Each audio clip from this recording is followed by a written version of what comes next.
신약 성경 고린도전서 8장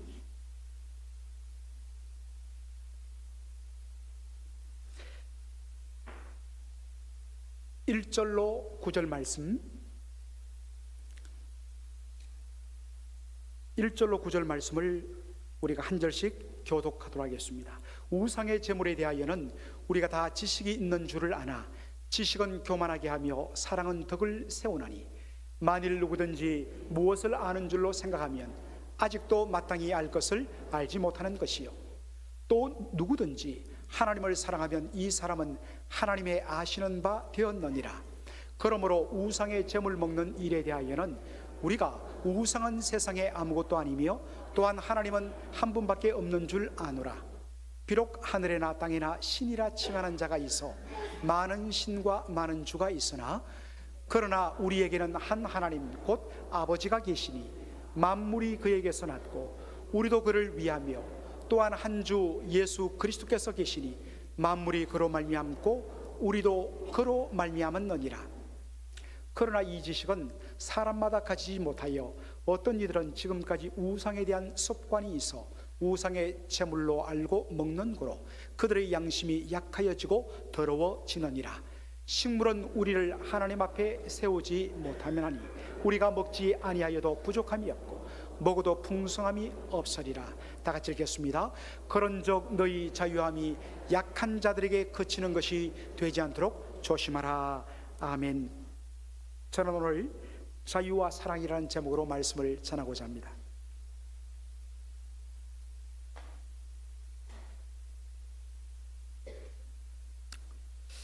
작년 5월에 제가 로마서 14장을 가지고 2주 연속으로 제가 말씀을 전한 적이 있습니다. 로마서 5장 14절의 배경은 로마 교회에 일어난 한 다툼 문제를 다루고 있습니다. 바로 나를 지키는 것, 특별히 안식일 혹은 유대 여러 절기를 지키느냐 마느냐는 문제로, 그리고 또 하나 음식, 특별히 우상 제물을 먹어도 되느냐 안 되느냐는 문제로 심각한 다툼이 있어서 사도 바울이 이 문제를 해결하기 위해서 편지를 씁니다. 그런데 이 동일한 문제가 고린도 교회에도 일어났습니다. 그런데 사도 바울은 오늘 고린도 전서 8장에서 이 문제를 자유와 사랑이라는 그 관점을 가지고 접근하는 것을 보게 됩니다. 고린도는 아주 독특한 환경에 있었습니다. 우상의 제물과 관련되어서. 저는 아직 그리스 쪽을 여행해 본 적 없습니다만은 인터넷에 보면 고린도를 쳐서 이렇게 보면 고린도의 각 풍경들을 찍어 놓은 사진들이 있는데, 고린도에는 아직도 2000년 당시에 지어졌던, 이제는 기둥만 남은 수많은 신전들이 아주 가득한 것을 보게 됩니다.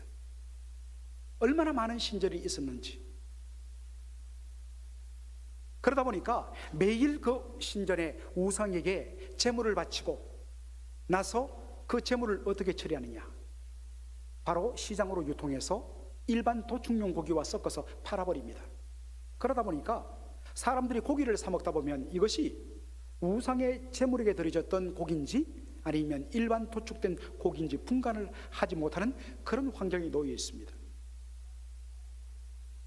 그리고 그 당시 고린도는 아주 무역이 굉장히 발달한 도시였는데, 그러다 보니까 각 직업군별로 조합들이 결성되어 있었습니다.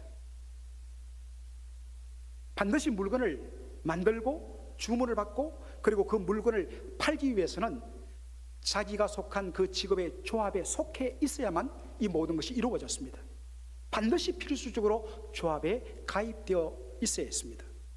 그런데 연중 행사 중에 하나가 뭐냐면 자기 조합의 섬기는 수호신, 그 수호신 신전에 가서 수호신에게 제물을 드리고 그리고 제사를 마친 후에는 드렸던 그 제물을 함께 나누어 먹어야만 조합원의 자격이 주어졌습니다.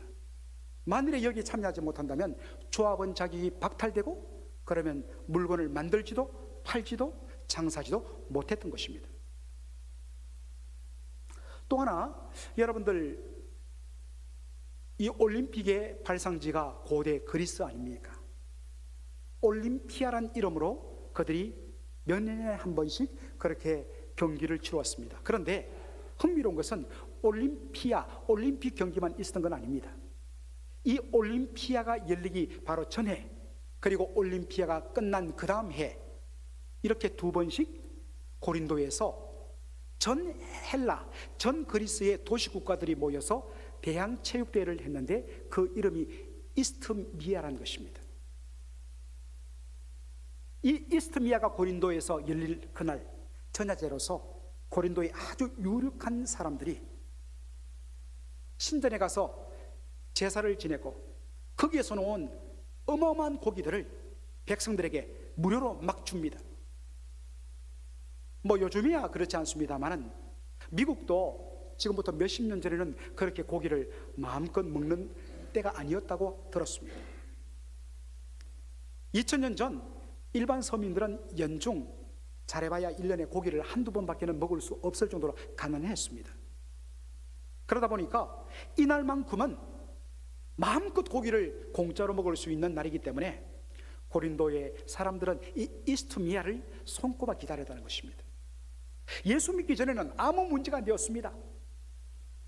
그런데 문제는 사도 바울이 복음을 전하고 예수 믿고 구원받은 성도들이 고린도 교회를 형성하면서 문제가 일어났습니다.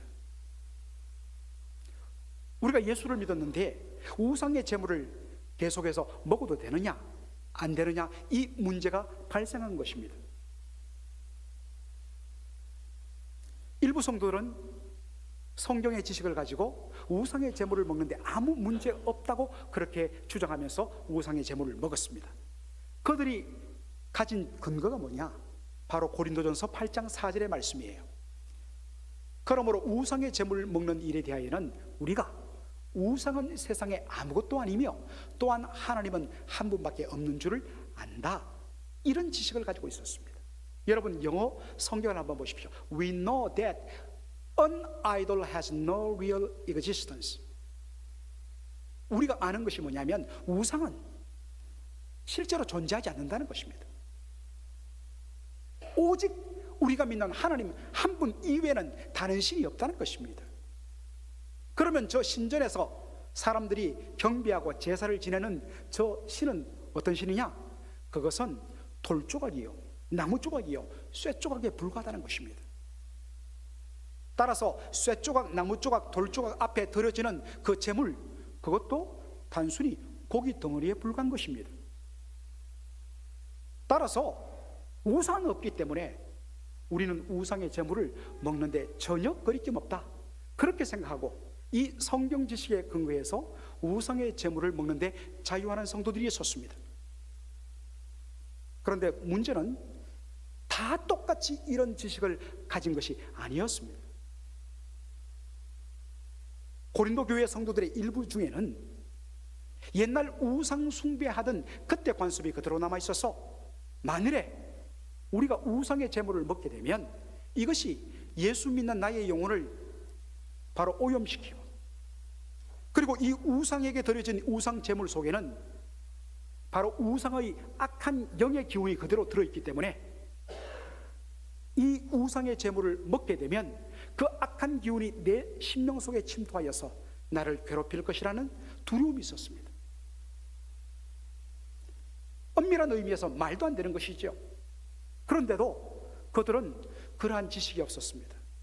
그래서 우상의 제물을 먹는 것을 굉장히 주저했습니다. 그런데 문제는 조금 전에도 말씀드렸던 것 같이 고린도에 살다 보니까 우상의 제물, 이 고기와 뗄래야 뗄 수 없는 그런 관계 속에 지금 살고 있는 것입니다. 특별히 그들은 장사를 하다 보면, 물건을 만들다 보면 자기 직업의 조합에 반드시 소속되어 있어야 하기 때문에 1년에 한 번씩 그들이 섬기는 수호신에게 바로 제사를 지내야 되고 끝마치고 나서는 고기를 나눠 먹어야 됩니다. 그래서 이 부분에 대해서도 양심에 걸려갖고 다들 고기를 먹을 때 화장실에 가고 뭐 이런 식으로 하면서 모면하려고 그렇게 마음을 먹고 왔는데, 보니까 고린도 교회 장로님, 같은 교회 장로님께서 거기 앉으셔서 우상의 집, 바로 신전에서 우상의 제물을 맛있게 잡수고 있는 것을 보았습니다. 그래서 이 집사님이 장로님께 말씀드립니다. 장로님, 우상의 제물을 드시면 어떡합니까? 이 사람아, 성경에 보니까 우상은 없다고 그랬어. 하나님, 우리가 믿는 하나님 외에 다른 신은 없어. 그러니까 이것은 그냥 단순히 돌조각일 뿐이야. 그러니까 우리가 마음대로 이 고기를 먹어도 돼. 잡사 이렇게 된 겁니다. 그렇게 하니까 마음이 좀 불안했지만 장로님이, 다른 성도님이 괜찮다고 그러니까 용기를 내어서 덥석 먹었습니다. 근데 먹고 나서 집에 돌아왔는데 소화도 안 되고 심령에, 마음에 두려움이 일어나는 것입니다. 우상의 제물을 내가 먹으면 안 되는데, 이 제물 속에는 악한 영의 기운이 들어가 있는데 나는 이제 큰일 났다. 내 영혼이 더러워지면 내가 어떻게 하나님 앞에 나갈 수 있는가? 이런 두려움이 밀려오면서 이 양심이 완전히 무너져 버리고, 이것 때문에 믿음에 낙심하는 연약한 자들이 많이 일어나게 된 것입니다.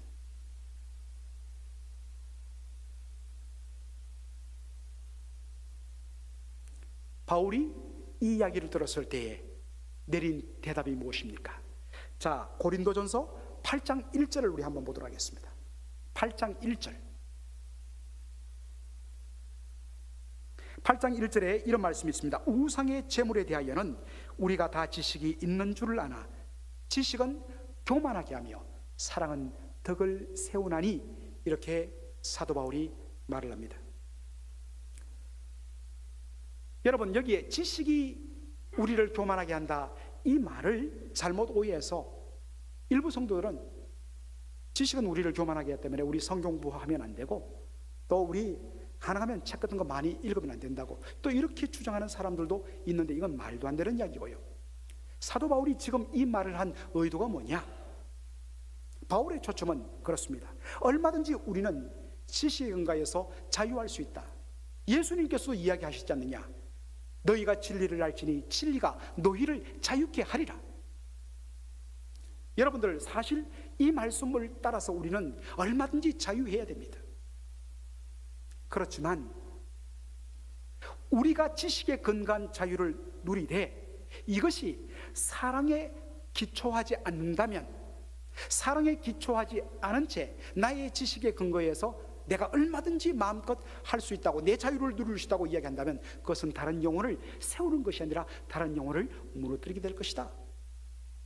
그러므로 반드시 우리의 지식은 사랑에 기초한 지식이어야 되고, 우리의 자유는 사랑에 근거한 자유여야 된다. 그렇게 말씀을 하는 것입니다. 그러면 우리가 구체적으로 어떻게 할 것인가? 사도 바울이 고린도전서 8장 9절에 이렇게 말씀합니다. 다 같이 우리 보도록 하겠습니다. 그런즉 너희 자유함이 약한 자들에게 그치는 것이 되지 않도록 조심하라. 여러분들, 여기에 약한 자들이란 누구를 말할까요? 성경의 바른 지식에 근거하여서 자유를 누리지 못하고 자신의 관습과 잘못된 생각에 묶여갖고 얼마든지 자유를 누릴 수 있는데도 자유를 누리지 못하는 사람들을 말해요. 성장해야 된다는 것입니다. 더 강해져야 된다는 것입니다. 더 자라야 된다는 것입니다. 그렇지만 사도 바울이 믿음이 강한 자들에게 이야기합니다. 너희 자유함이 약한 자들에게 그치는 것이 되지 않도록 조심하라.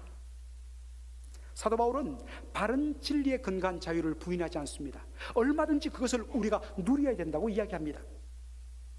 그렇지만 내가 가진 그 자유가 아직도 준비되지 않은 연약한 자들을 실족시키거나 넘어뜨려서는 안 된다는 것입니다. 왜 그렇습니까? 비록 못나고 부족하고 연약하지만 그 형제 자매는 바로 예수님이 위해서 대신 죽으신 자들이기 때문입니다. 따라서 나의 지식과 나의 자유함 때문에 다른 한 영혼을 실족시킨다면 그것은 예수님께 범죄하는 일이 된다는 것입니다. 그래서 사도 바울은 자신의 마음을 이렇게 성도들에게 고백합니다. 고린도전서 8장 13절 보여주시고 다 같이 한번 읽어볼까요? 시작. 그러므로 만일 식물이 내 형제로 실족해 하면 나는 영원히 고기를 먹지 아니하여 내 형제를 실족치 않게 하리라.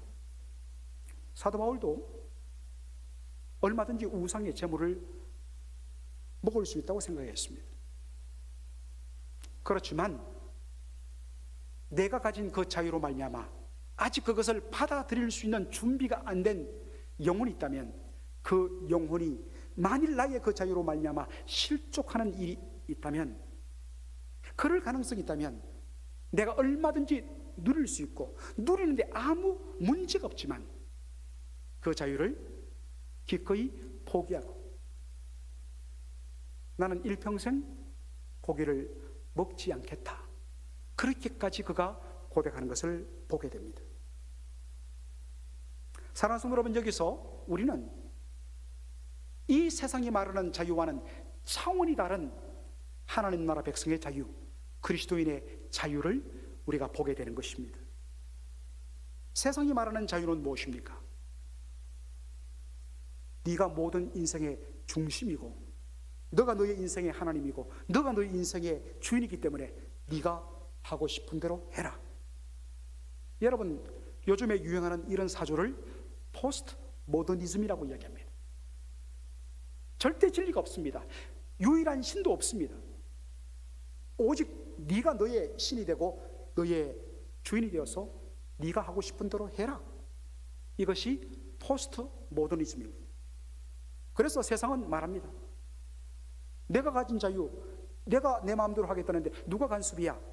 아무 문제 없어 합니다. 그러나 신자의 자유는 무엇입니까? 비록 내가 누릴 수 있고 할 수 있지만 내 믿음의 형제 자매를 위해서라면 기꺼이 내가 가진 자유도 내려놓고 포기하겠다는 자유입니다. 사랑하는 성도 여러분, 여러분은 지금 어느 쪽에 있습니까? 여러분은 지금 어느 쪽의 자유를 그렇게 누리고 있습니까? 갈라디아서 5장 13절에 사도 바울이 이 부분에 대해서 다시 한 번 더 우리에게 짚어줍니다. 다 같이 읽겠습니다. 형제들아, 너희가 자유를 위하여 부르심을 입었으나 그러나 그 자유로 육체의 기회를 삼지 말고 오직 사랑으로 서로 종노릇 하라.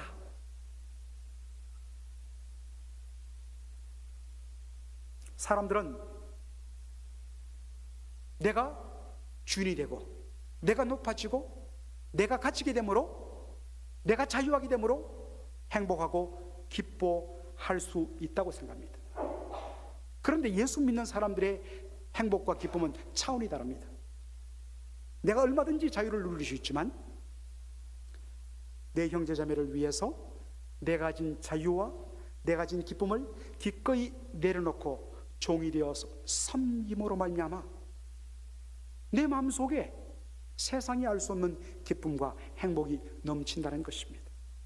내려놓는 자유, 포기하는 자유, 종이 되는 자유, 세상이 알 수 없는 그러한 자유를 우리는 누려야 되는 것입니다. 사랑하는 성도 여러분, 여러분은 어떻습니까?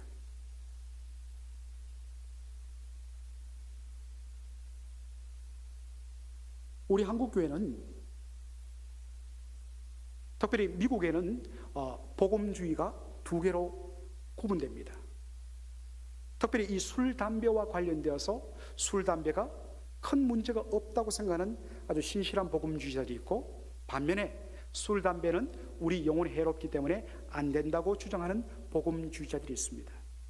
우리 한국교회는 바로 이 후자에 속한 선교사님들에 의해서 세워진 교회이기 때문에 한국교회가 시작되면서부터 주초 문제, 술, 담배 문제에 대해서 굉장하게 엄격하게 다루었습니다.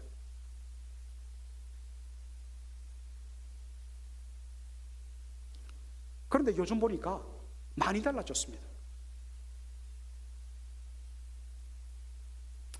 제가 일주일에 한 4번 정도 이상을 밤마다 밖에 나가서 좀 빠르게 걸으면서 운동을 하는데, 그냥 그러면 좀 심심하기 때문에 제가 이 팟캐스트라는 그런 프로그램을 다운받아서 들으면서 운동을 하고 있습니다.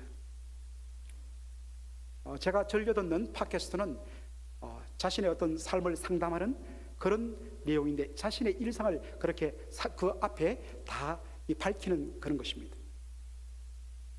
깜짝 놀랐습니다.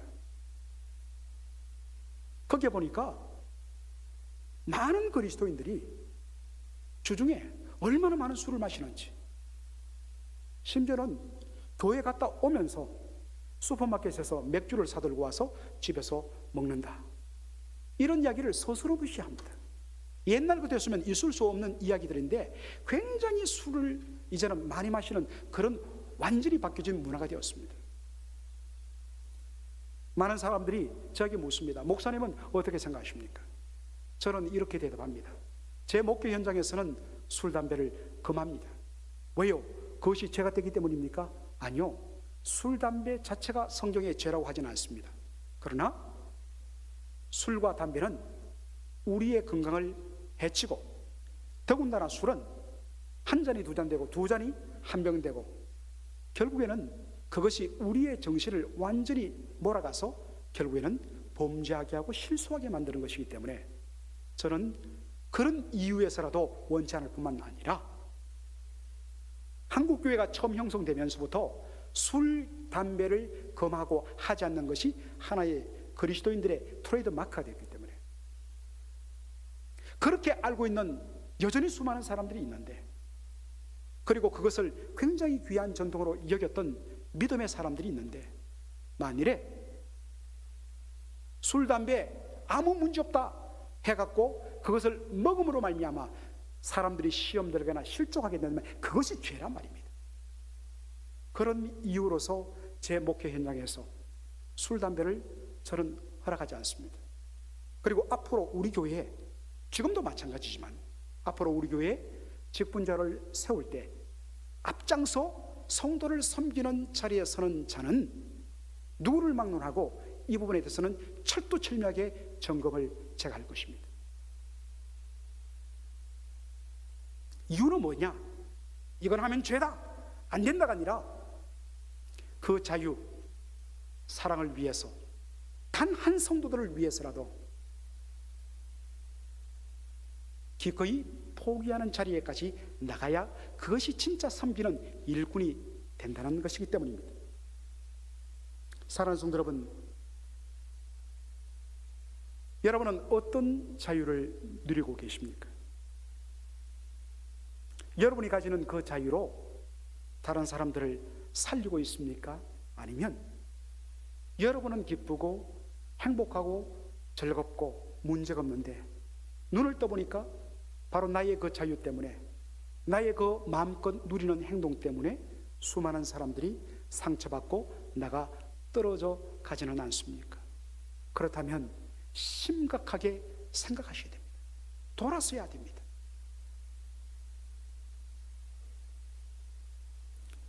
특별히 우리는 왜 그렇게 해야 되는가? 그것은 바로 우리가 믿고 고백하는 예수 그리스도께서 바로 그 길을 가셨기 때문입니다. 빌립보서 2장 5절에 보면 사도 바울이 성도들에게 이렇게 권합니다. 너희 안에 이 마음을 품으라, 곧 그리스도 예수의 마음이니라고 이야기하고 있습니다. 우리가 품어야 할 마음은 예수 그리스도의 마음입니다.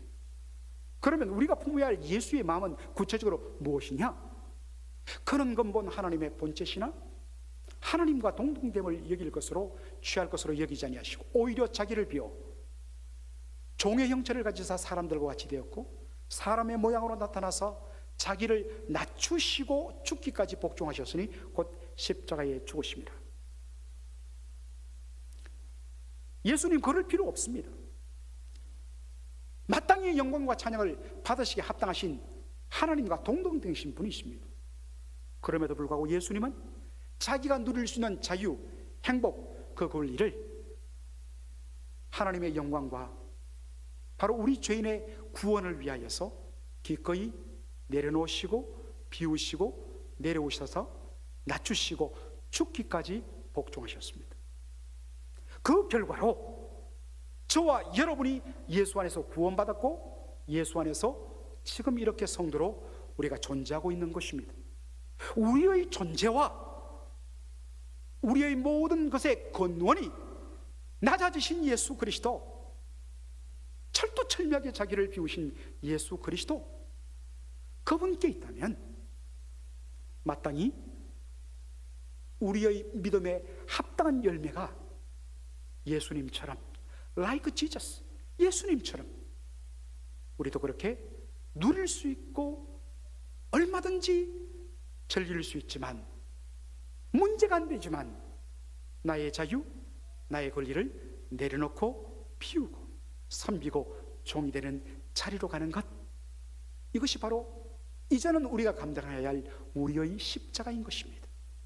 예수의 십자가는 있는데 그 예수의 십자가로 말미암아 구원받은 우리에게 주어진 우리의 십자가가 없다면 그것이 어떻게 진정 그리스도 예수의 마음을 품는 성도의 자세라 할 수 있겠습니까? 사도 바울은 고린도 교회의 그 독특한 상황을 바라보면서 만일에 나로 말미암아 단 한 성도 실족한다면 나는 일생 내 입에 고기를 대지 않겠다고 결단을 했습니다. 여러분이 지금 결단을 내릴 여러분의 고기는 무엇입니까? 여러분이 내려놓아야 할 그 자유는 무엇입니까? 그것이 모여질 때에 정말 우리 안에 복음의 영광이 드러나고 하나님 나라의 그 감격이 넘치게 될 것입니다. 얼마든지 주장할 수 있는 것을 내려놓을 때, 서로가 서로를 위해 자기 것만 주장하고 자기 것만 요구한다면 결국에는 모두가 무너지게 될 것입니다. 그러나 낮추고 내려놓고 포기하고 섬기고 종이 될 때, 각자가 그렇게 할 때 우리 안에 천국이 임하게 될 줄 믿습니다. 아멘. 기도하겠습니다.